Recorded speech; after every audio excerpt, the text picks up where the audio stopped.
कन्हैया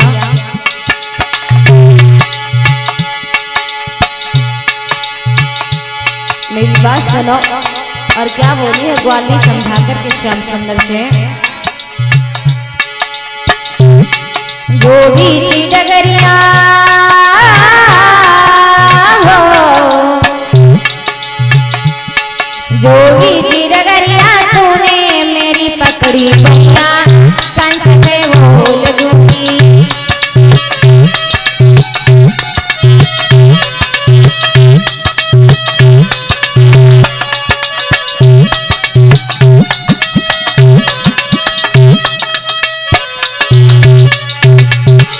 और सुनो कन्हैया,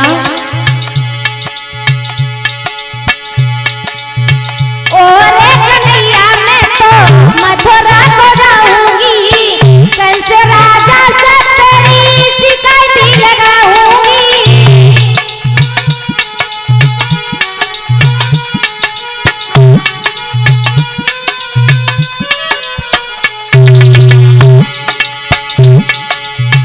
ओरे कन्हैया मैं तो मथुरा को जाऊंगी, कंस राजा से तेरी शिकायत लगाऊंगी।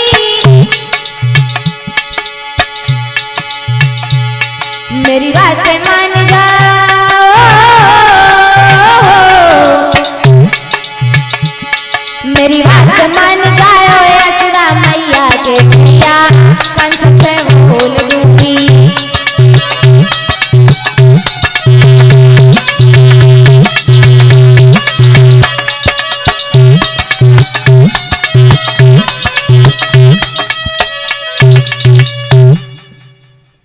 इतना कह करके ग्वाल्मी वहां से चली जाती है। ग्वाल्मी तो अपने महल के लिए वापस हो जाती है। इधर श्याम सुंदर तरह तरह की लीलाएं करने लगती हैं। इधर श्याम सुंदर सखियों के साथ मैया यशोदा बाबा नंद सभी लोग हर्ष उल्लास के साथ मग्न होकर के दिन व्यतीत कर रहे हैं। लेकिन मथुरा में कंस के यहाँ कंस बड़ा ही दुखी रहने लगा है। इधर बाबा नारद ने सोचा कि भगवान श्याम सुंदर ऐसे ही लीलाएं करते रहेंगे तो पता नहीं कितना समय लग जाएगा कंस के पद में। तो उसी समय जब इतने शब्द सुने हैं तो कंस के पास बाबा नारद पहुंच जाते हैं, जहां पर कंस का दरबार लगा हुआ था। बाबा नारद जब कंस के दरबार में पहुंचे, कंस कहने लगा है आइएगा बाबा नारद, बैठाया है। और जब नारद को बैठाया तो नारद कहने लगे हैं कंस क्या बात है, क्या बात है, तुम्हारे चेहरे पर ये उदासी कैसी, क्या कुछ हो गया है। तो कंस कहने लगा है बाबा जी क्या आप जानते नहीं हो कि हमारे काल ने हमारा जीना मुश्किल कर दिया है।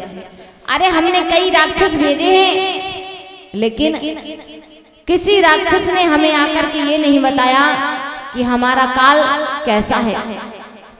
कोई वापस ही नहीं आता है, क्या करें, कुछ समझ में नहीं आ रहा है। तो उस समय बाबा नारद कहने लगे कंस बस थोड़ी सी इतनी सी बात के लिए इतने चिंतित हो, महाराज ये आपको शोभा नहीं देता है। ऐसा करो, चिंता मत करो, हम तुम्हें एक उपाय बताते हैं। क्या? अगर तुम्हें उन दोनों बालकों को मारना है तो एक कार्य करो। क्या? यमुना में कालिया नांग रहता है और यमुना से 1000 कमल के पुष्प मंगवाओ, एक खत लिखो और उस खत में ये लिखना कि कल सुबह तक 1000 कमल के पुष्प आ जाने चाहिए, नहीं तो नंद बाबा के साथ साथ सभी नगर के लोगों को जेल खाने में बंद कर दिया जाएगा। और ये बात सुनकर के कन्हैया काली दह में जाएंगे और यमुना का जल इतना जहरीला है कि कान्हा स्वयं मर जाएंगे, समय नहीं लगेगा।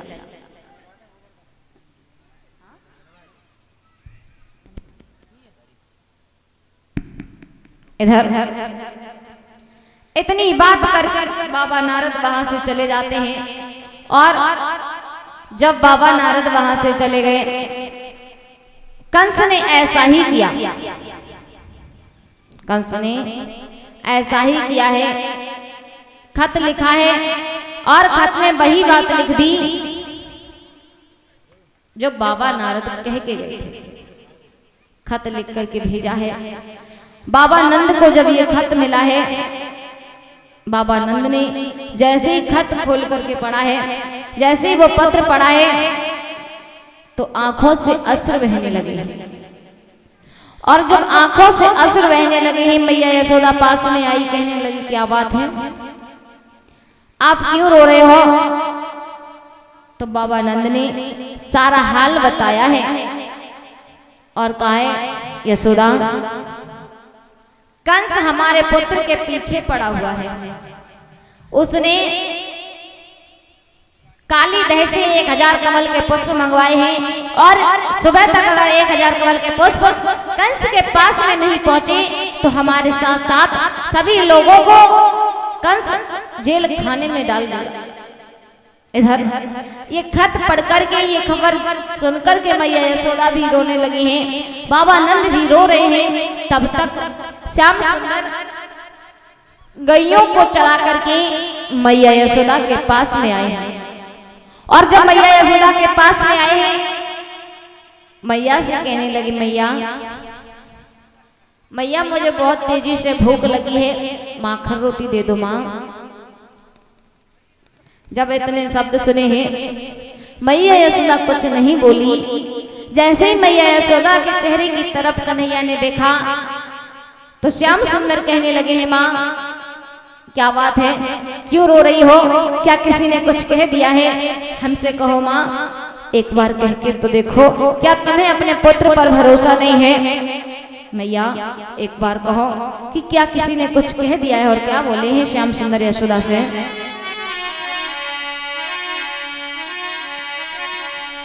कि माँ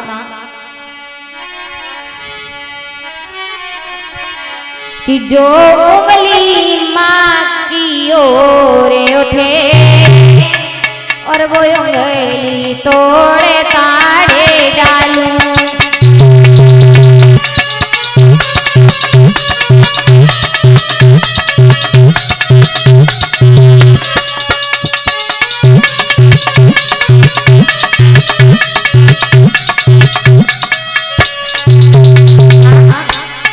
एक बार कह करके देखो अपने पुत्र से,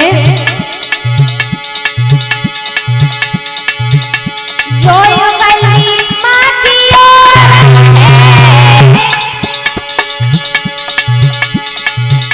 वो उंगली तोड़ ताड़े डालूं। जो आंखें माँ की ओर उठे वो आंखें फोड़ फाड़े डालूं।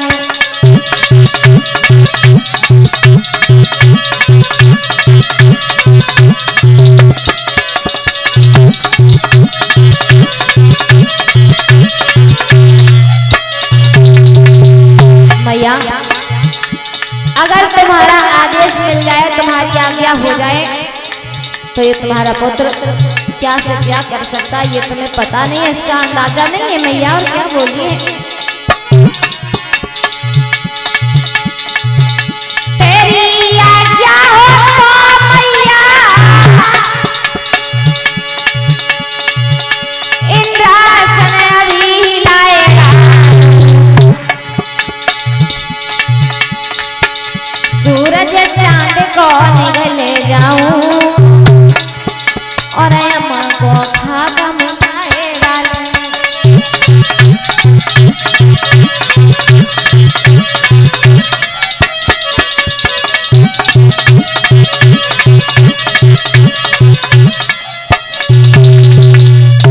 क्या बात है मैया, क्यों रो रही हो?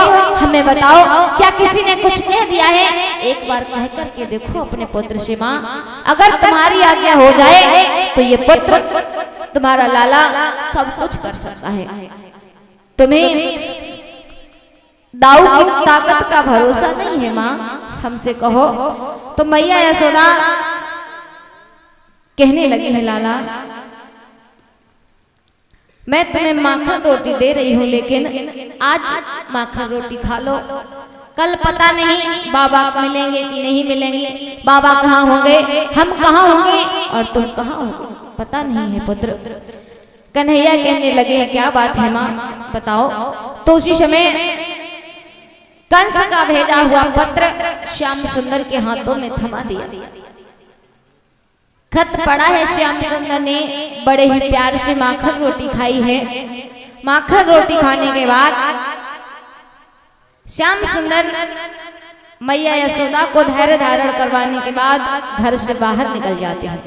इधर जब घर से बाहर निकले हैं कन्हैया, सभी ग्वाल वालों को आवाज लगाई है, और जब आवाज लगाई है सभी ग्वाल वाल दौड़ दौड़ करके श्याम सुंदर के पास में आए। श्याम सुंदर कहने लगे हैं, दामा आज हम गेंद का खेल खेलेंगे। दामा कहने लगे, कोई बात नहीं, चलो तुम कहोगे तो हम गेंद का खेल खेलने के लिए तैयार हैं। तो उसी समय दामा गेंद लेकर के आया है। दामा कहने लगा है, कन्हैया ये गेंद इतना ध्यान रखना कि ये गेंद हमारी खो ना जाए। श्याम सुंदर कहने लगे, कोई बात नहीं दामा, गेंद तुम्हारी नहीं खोएगी। कन्हैया ये गेंद अगर खो गई तो ये गेंद हम तुमसे वापस ले लेंगे। श्याम सुंदर ने बार बार समझाया है दामा को, और गेंद को लेकर के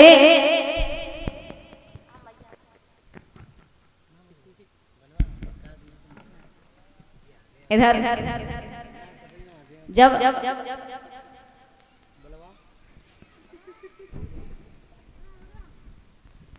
सभी ग्वालवाल श्याम सुंदर के साथ में यमुना के किनारे पर पहुंचे हैं, और श्याम सुंदर दामा से बोले हैं, दामा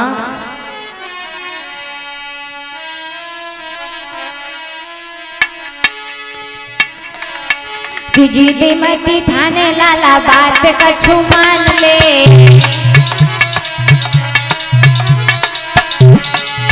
दामा जिद मती ठाने लाला बात कछु मान ले, काहे की है गेंद तेरी हाथ में निकाल ले।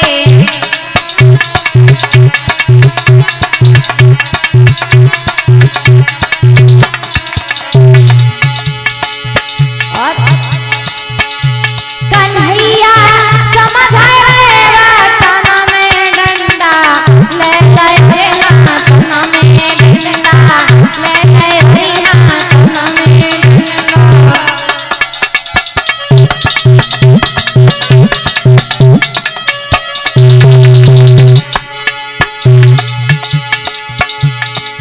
जब श्याम सुंदर ने समझाया है तो सभी ग्वालवाल किनारे पर जाकर के खड़े हो जाते हैं। गेंद का खेल शुरू हुआ है वहां पर।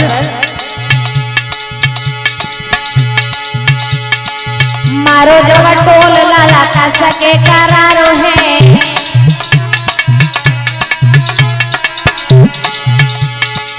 गेंद पीछे भाग भाग मन सुखा हारो है। गेंद पीछे भाग भाग मन सुखा तो हारो है।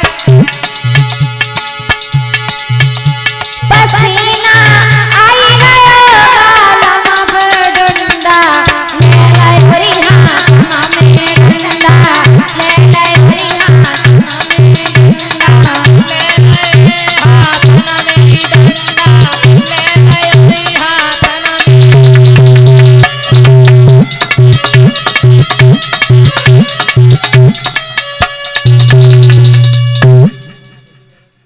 इधर